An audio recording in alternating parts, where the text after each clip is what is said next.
Tak posunieme sa ďalej a poprosím pána doktora Vinceho, aby nám predniesol svoju prednášku o abdominopelvických vaskulárnych kompresívnych syndromoch u pacientov s Ehlers-Danlosovým syndromom a prehliadané súvislosti v tejto oblasti. Nech sa páči. Dobrý deň. Ja som radiológ na angiologickom pracovisku, takže taká dobrá kombinácia vecí. A vlastne my sme, vďaka tomu, že som radiológ, tak sme videli niektorých tých pacientov skôr, ako vlastne boli nejakým spôsobom ďalej ošetrovaní. A tým, že som aj angiológ, tak som si vedel spojiť aj klinické veci k tomu, čo je niekedy fajn a s čím veľa ja bojujem, keď píšu radiológovia klinické diagnózy, čo nie je správne. Každopádne, takto vyzerá taká priemerná zložka nášho pacienta vo veku 20 až 40 rokov.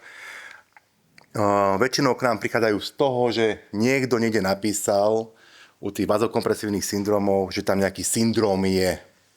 Pacienti k nám prichádzajú z rôznych špecializácií, od gastroenterologov, genetikov, gynekologov, urologov, odkiaľkoľvek, aby sme sa my teda vyjadrili, že či tie obťaže, ktoré tí pacienti majú nejaký súvis s cievami.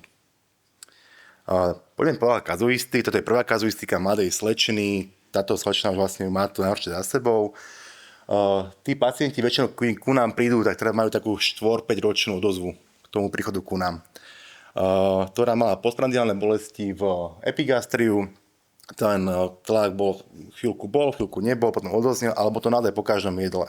Pacientka vlastne za nejakých 3-4 roky pomaličky chudla zo 69 kg na 50 kg. A počas toho jedného roku, takže samozrejme gastrofibroskopie, kolonoskopie, všetko možné. Na nič sa vlastne neprišlo, tak samozrejme psychiater, jak to býva u našich pacientov. Medzi tým, ako všetko možné hľadali, tak už našli na MR-ku mozgu Arnold-Chiariho malformáciu, tu odoperovali, katabolický stav, všetko to zase zhoršilo, ešte oveľa viac, než to bolo predtým. Nakoniec teda skončila na forsirovanej enterálnej výžive a už potom od roku 2024 bola na parenterálnej výžive. Prvé CT mala po 3 rokoch od diagnózy, alebo od podozrenia, alebo od toho celého riešenia. To CT vyzeralo takto. Tu vidíme nejakú štruktúru, takú tú veľkú, to je aorta a z nej odstupujú také ďalšie dve štruktúry. Jedna je truncus celiacus, ktorý zásobuje primárne parciálne pečeň, parciálne žalúdok, parciálne trošičku čreva. A druhá tá štruktúra, ktorá smeruje dole, je mezenterika. Keď sa pozrieme, že tie cievy majú z obidve dole a tá jedna cieva ide hore, takzvaný J alebo hook sign, a je to kvôli tomu, že tam je nejaké ligament, ktoré predstavím neskôr, a to spôsobuje takýto útlak.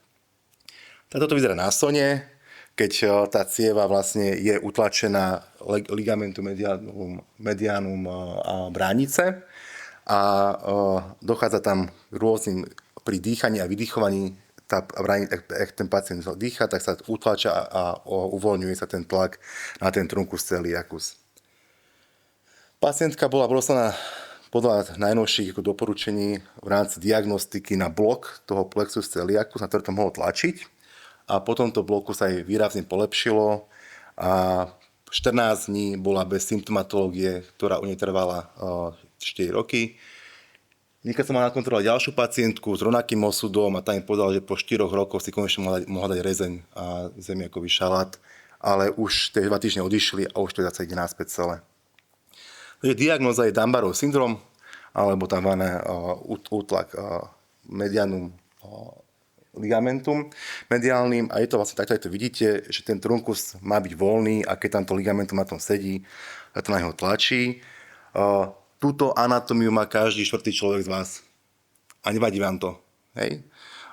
Klinicky je to iba u 0,5% populácie z tých ľudí, čo majú ten útlak, takže je to veľmi vzácne. Ale pri niektorých štúdiách sa zistilo, že 1 až 2% operácií boli z tohto dôvodu u chirurgických smerov. Tí pacienti začínajú tým, že majú postprandiálne bolesti. Kvôli tým postprandiálnym bolestiam začínajú chudnúť, začínajú mať strach z jedla, majú také tie typické bolesti, ako keď my bežíme a má picha nás z boku, lebo sme netrenovaní, tak oni to majú pri nejakej oveľa malej záťaže, proste príde im bolesť do toho ľavého boku tej slezine. A tí pacienti schudnú kvôli tomuto. Toto je príčina, prečo schudnú, že majú tú anatómiu a tá im spôsobí toto.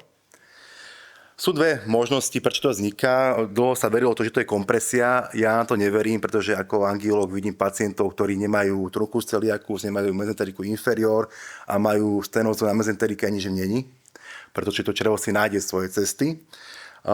Takže ja tejto moc teórii neverím a čomu skôr verím je, že tam je taká jedna štruktúra nad tým trunkom a medzi tým ligamentom, ktoré sa volá plexus celiacus. Ale ono, jak je dráždené chronicky, dlhodobo, tak dochádza k nejakému dráždeniu chronickému a naozaj po tom jedle sa tá stimulácia toho nervu ešte vydráždi a tí pacienti naozaj začínajú pociťovať tie bolesti. A kvôli tomu sa robí ten blok, ako som spomínal, aby sme vedeli povedať, že či to je naozaj tá bolesť je z toho bloku, alebo z nejakej oveľa širšej diferenciálnej diagnostike aj bolo niečo prehliadnuté pri tom celom. Tu sú aj vlastne štúdie také, čo som našli. Tí pacienti, ktorí mali ten blok pred operáciou, mali oveľa lepšiu úľavu po operácii, ako tí pacienti, ktorí ten blok nemali. Pretože ten blok znamená, že ideme operovať, ideme odstrihnúť to ligamentum a zoškrapkať tie nervy, ktoré to spôsobujú. A u tých pacientov naozaj tie výsledky boli dobré. Naopak u pacientov, ktorí neboli respondenti na ten blok, tak tie výsledky operácie boli mizivé. Takže je to taká klasická triada. Pacient schudne kvôli tomu, že ho bolí brucho a následne u nás je vždy sonografia číslo 1. Je to neinvazívne vyšetrenie, ktoré je v skúsených rukách doktora jednoducho urobiteľné a vám veľa povie a nasmeruje nám, kam ho ďalej smerovať. CT alebo MR v nádychu, výdychu a následne robíme teda tú blokádu celiackého plexu. A ďalej sa rozhoduje po tej blokáde, že či pátrať ešte niekde inde, alebo skúsiť pacienta nasmerovať na nejakú chirurgiu. Ak chirurgiu, tak radšej laparoskopickú alebo robotickú. Dáta hovoria jasne, že tí pacienti majú menej komplikácií a pri tých laparoskopických majú aj najnižšiu recidívu v obťaži potom. Druhá kazuistika už je 30-ročná slečná zdravotná sestra, ktorá od detstva menej je, ale vlastne s tým fungovala celkom dobre celý život až do nejakého roku 2003, keď išla na extrakciu zubu kvôli infekcii, schudla z tých 50 kg svojich na 44 a nevedela pribrať naspäť. Ono to chvíľku trvá, kým nástupia tie bolesti. Oni nástupia bolesti po jedle, ktoré trvajú niekoľko dní, koľko minút, hodín, sa to striedá, tak oni majú veľa takých, sinusoidy pacienti. Samozrejme, všetci pacienti majú ľahkú nadstavbu psychickú, pretože keď vás niečo bolí 4 roky, tak proste vám z toho dobre není. Takže netreba ich poslať psychiatrom a podobným veciam, ale treba ich vypočuť. A dospela do štádiu, že už bola výrazne obmedzená v živote, kvalite na živote, že naozaj už ten život proste mala, že bola iba doma. Bolo realizované CT-čko u nás, kde vidíme takéto akože CT-čkové nálezy, ktoré hovoria o tom, že áno, je tam ten útlak, kde vidíme tú mezenterickú tepnu, ktorá utláča v tomto malom priestoriku črevo. A tá pacientka následne absolvovala sono u nás, kde tiež vidíme, že tam ten útlak je, že ten priestor je zúžený z nejakých 8-12 mm, ako má byť na nejakých 5-6. Ale čo je dôležité, a toto je pre mňa alfa omega, je funkčné vyšetrenie, kde vidíme funkciu. A to nám CT nikdy neurobí, pretože CT je statický obraz pacienta, ktorý leží. Kto z vás je pri jedle? Nikto. Pacienti, keď jedia, tak sedia a my musíme vidieť, ako to vyzerá, keď človek sedí. Takže tu vidíme v jednom mieste, že naozaj tu v tomto mieste je stop. A čo uvidíte pri tých pacientoch je veľakrát, oni nemajú črevo tam, kde má byť. To črevo je vždy padnuté, v malej panve je padnuté niekde dole. Mám 15-ročnú pacientku, ktorá má celé črevo v malej panve. Takže bol to Wilkes syndrom, áno. Ďalšie syndromy sa povylučovali, chvála Bohu. Ale skolióza, hyperlordóza, kokcidiálna morfológia zlá, visceroptóza a ďalšie veci, ktoré tá pacientka mala popri tom všetkom. My sme ju vykrmili, chvála Bohu. Chvála Bohu, netrebalo ani nejaké agresívne terapie, ale nutričná terapia, prokinetika, peritol, fyzioterapia. Teraz má 48 kg a už je späť vo svojom vlastnom živote, tak ako predtým. Občas mi píše, že sú horšie dni, lepšie dni, ale funguje bez akejkoľvek operácie. Takže a čo je veľký syndrom? Celý veľký syndrom vlastne vzniká kvôli tomu, že keď pacient schudne, tak tento priestor, ktorý tu je, kde je taký tukový krásny vankúšik, mekučky, sa zúži a tým pádom začne útlak buď renálnej žily, čo je pre nás celá veľká kontroverzia, či ten útlak tam není alebo není, alebo čreva, ktoré má previesť stravu. Takže ak to črevo nevie pretlačiť tú stravu, vznikajú tie problémy, ktoré tí pacienti majú. Toto sú nejaké CT-čkové kritériá, ktoré sú fajn ako prvý akože nástrel, ale ja sa podľa nich neriadím a čím ďalej sa nimi riadíme obrázkami, skôr sa to pacienta sa snažíme riešiť ako celok. Toto je ešte vzácnejšie klinicky, aj obrázkovo, ale tá klinika, kde naozaj tí pacienti majú spojenú kliniku s tým obrázkom, je ešte nižšie ako pri tých trunkoch. Takže naozaj na Slovensku podľa našich radiológov je incidencia tohto syndromu okolo 3%, čo vlastne nie je úplne v poriadku. Dobre, ako to vzniká? Tí pacienti z nejakého dôvodu schudnú. Oni nechcú schudnúť, oni schudnú, pretože psychicky zlé, veľa roboty, katabolický stav, COVID, náš obľúbený COVID, ktorý tam priniesol takú malú epidémiu z toho, čokoľvek, čo spôsobí schudnutie a potom ten pacient nevie pribrať naspäť. Pridajú to k tomu postprandiálne bolesti pojedla, tí pacienti proste to jedlo nepretlačia ďalej a tým pádom nás vracajú, tým pádom jedia malé porcie, zvracajú jedlo spred 2 dní a celé sa to začína spomalovať. Takže samozrejme všetky tie možné príznaky, ktoré majú. Ale čo majú a čo vlastne nám aj pani doktor Štipáková veľmi pekne robí, že oni majú isté úľavé polohy, keď sa tie pomery v tom čreve a v tom bruchu pomenia a oni na ľavom boku alebo na 4 vedia, že ten tlak povolí a oni sa najedia normálne. A toto. Tá robota s nimi je, toto som zopakoval všetko už, náročná, pretože na Slovensku nájsť človeka, ktorý ich bude vykrmovať. Chvála Bohu, už máme lieky, ktoré nám pomáhajú pacientom chudnúť a my práve potrebujeme opak, nájsť lieky alebo procedúry, aby tí ľudia pribrali, lebo oni fakt im je lepšie, keď priberú. Oni priberú 3-4 kg, oni to sú iní ľudia, hej. A naozaj toto je pre nás najväčšia výzva teraz, nájsť centrá, ktoré nám pomôžu tých ľudí vykrmiť. Áno, začíname nejakým usmernením. Bohužiaľ, oni majú iné veci, všetci majú nejaké k tomu ďalšie intolerancie, majú k tomu rôzne iné problémy, všetci majú SIBO k tomu, samozrejme teraz obľúbené, takže to je fakt obrovský komplex. Takže prvé sa snažíme ich vykrmiť režimovými, potom teda sú sondy, tie nefungujú väčšinou, pretože oni musia byť zavedené až na tú kompresiu. Odtiaľ to nám to vyletuje veľakrát, že? A potom teda sa snažíme nájsť parenterálnu výživu niekde a momentálne máme jediné pracovisko, ktoré spolupracujeme, dobre, Rimavská Sobota, myslím, kde tých pacientov smerujeme. Potom príde operácia a teraz je tá operácia, že čo s tou operáciou, pretože máte dve možnosti, buď teda len prehodíte črevo hore-dole, čo je fajn pri veľkým, keď je iba čistý veľký bez ničoho iného, tak tá operácia je fajn. Problém je, že nájsť toho pacienta, ktorý má naozaj veľkýho, nie je jednoduché a dôležité je tých pacientov aj preto operáciu vykrmiť, pretože oni idú do katabolizmu po tej operácii a oni schudnú 5-6 kg naspäť dole. Takže je to taká fakt akože hranie sa s tými pacientami. Ale zatiaľ, čo sú štúdie veľké, tak hovoria o tom, že minimálny invazívny výkon len prehodí to črevo, urobiť to duodenostómiu alebo tómiu, je zatiaľ to, čo u tých pacientov naozaj funguje. Nadkrát preskočíme, lebo to je už kvôli času. A je to vlastne podobné. Tam namiesto toho, že je utlačené tenké črevo, tak je utlačená renálna žila. Ale stále je to veľmi kontroverzné na kongrese o tom. Takže primárne pacienti majú bolesti v panvi. Bohužiaľ, diagnostika chronickej bolesti panvy je tak široká, že to je tu mohli o tom 4 dní. A že by sme neprišli, ale tiež sono nám veľmi pomáha, pretože vieme pacienta polohovať a rôzne veci. Ale u tých pacientov začíname urogynekológmi, nie nami. A toto preklikám. Ale ešte jednu vec, tu mám naspäť. Všetci tí pacienti mali niečo navyše. Buď teda Arnold-Chiariho malformáciu, tá pacientka mala POC a ortostatické intolerancie, posledná plus teda, čo sme tam si spomenuli. A všetci tí pacienti majú od genetikov potvrdený na konci dňa po tom všetkom Ehlers-Danlosov syndrom. To ste už videli, to preskočíme.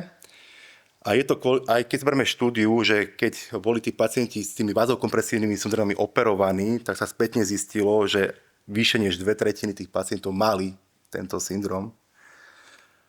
A toto už spomínala Silvinka, takže čo som chcel povedať? 1,5 hodiny je môj čas s pacientom v ambulancii. Osobná anamnéza a pochopenie. Úloha zobratovacích metód je taká, že chceme vidieť dynamiku a nie statický obraz. Aj bohužiaľ niekedy si to spojiť, to nespojiteľné, čomu ďakujem najviac asi Silvinke, že mi to ukázala, že také niečo sa dá spojiť. Ďakujem veľmi pekne.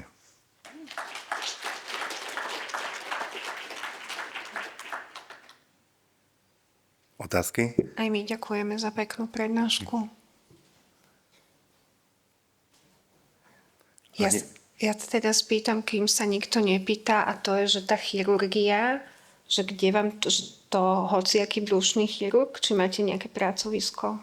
U nás je pracovisko, ktoré robíte hlavne u tých pacientov, čo majú aj Wilkyho, aj nutcracker, tak tam vidíme minus pre tú transpozíciu, pretože tým, že prehodíte črevo, nevyriešite nutcrackera. Inak vlastne je to jednoduchá, pre tá transpozícia toho čreva je jednoduchá, ale pravdu povedať, zároveň neodidikovali jedinú operáciu. Pretože my sa fakt snažíme tých pacientov udržať, pretože oni, ak sú EDS-koví pacienti, im tá operácia veľmi ublíži na konci dňa. Jasne. Takže my sa snažíme ich držať čo najdlhšie konzervatívne. Áno, občas niečo indikujeme nejakú operáciu, ale primárne teraz, čo indikujeme, viacej sú tie Dunbarovia po tých blokoch. Hej. Tak tam vidíme priestor, že to je jednoduchá operácia, ktorá ich nestojí. A veľa tých Dunbarov nemá EDS-ko napríklad zase na druhej strane.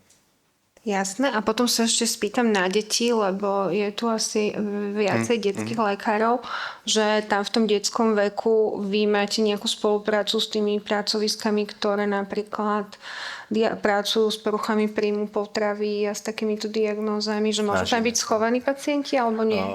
Sú tam tí pacienti, my teraz boli naposledy prednášať na konferencii detskej kliniky tu na Bratislavskej, takže už máme nejaké rozrobené nejaké veci. U tých detí je fakt konzervatívny postup.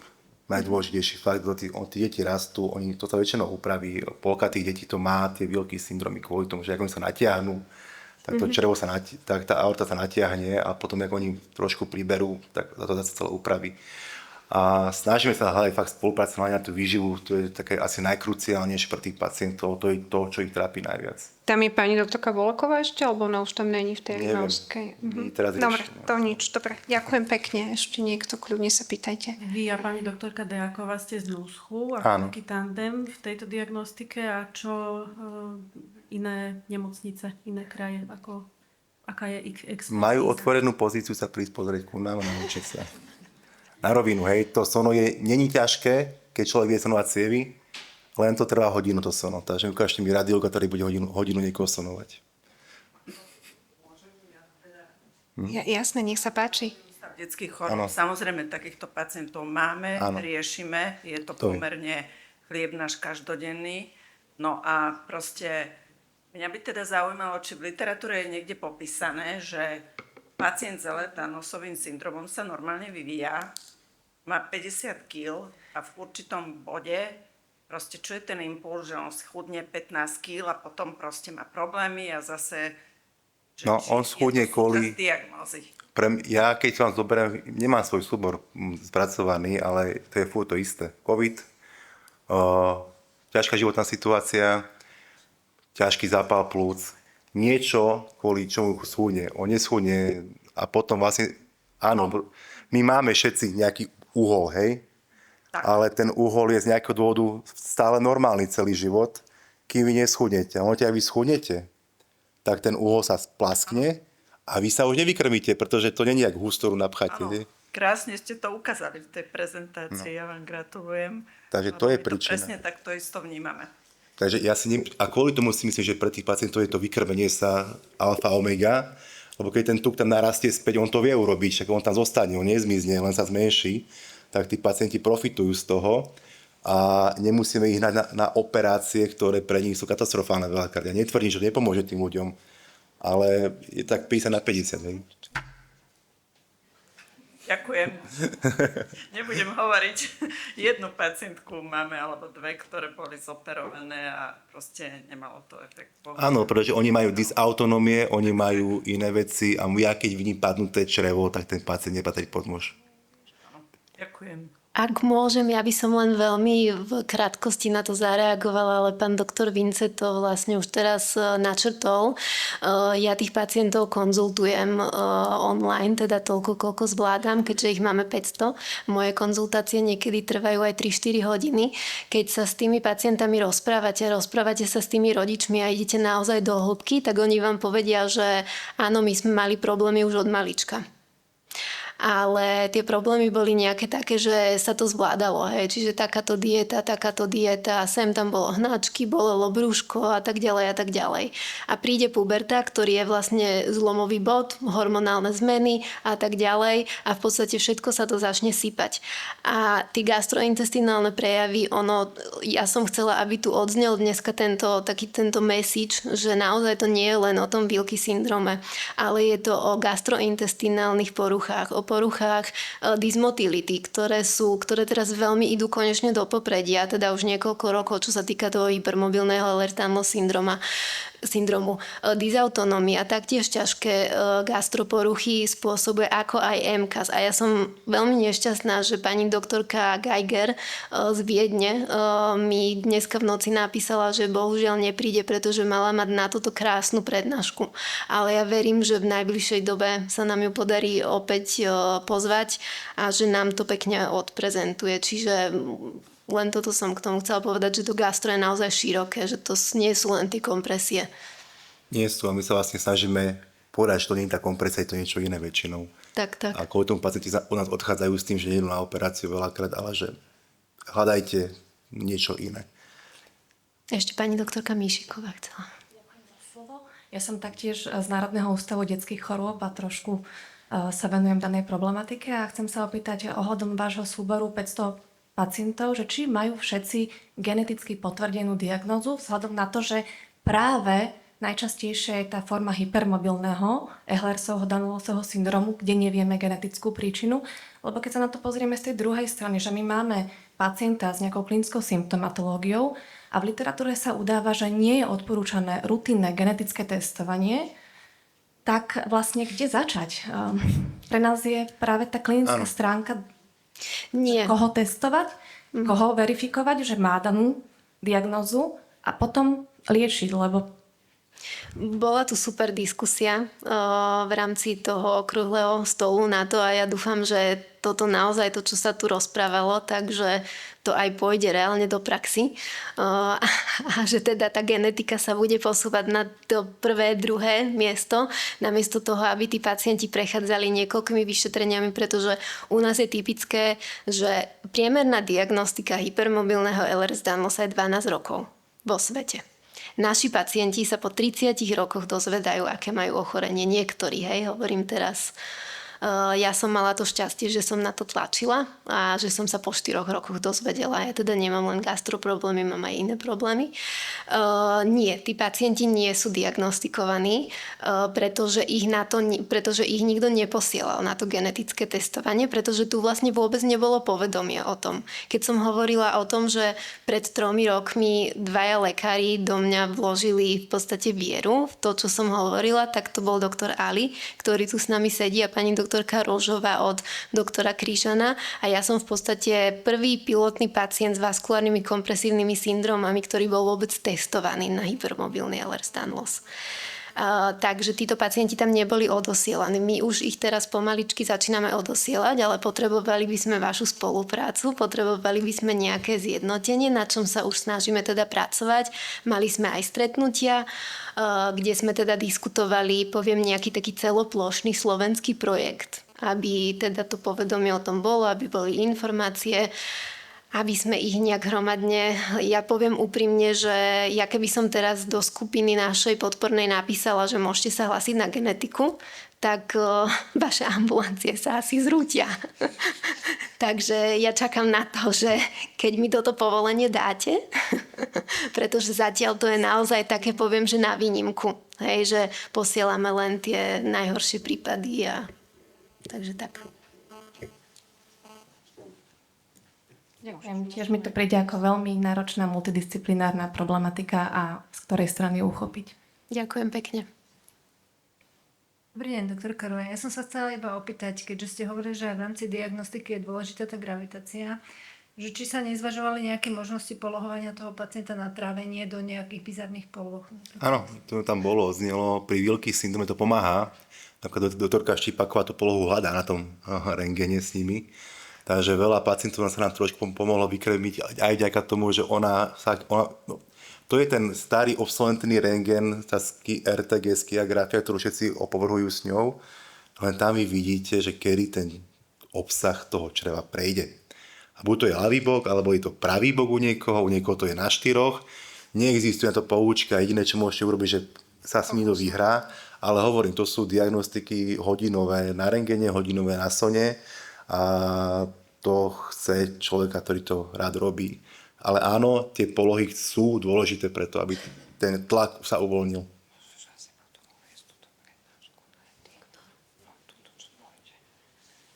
Tak ďakujeme veľmi pekne za skvelú diskusiu. A teraz by sme poprosili pani doktorku Štípakovú, aby nám niečo povedala o tých skiaskopiách a o ďalších zaujímavých veciach, ktoré nachádza na tých rentgenoch.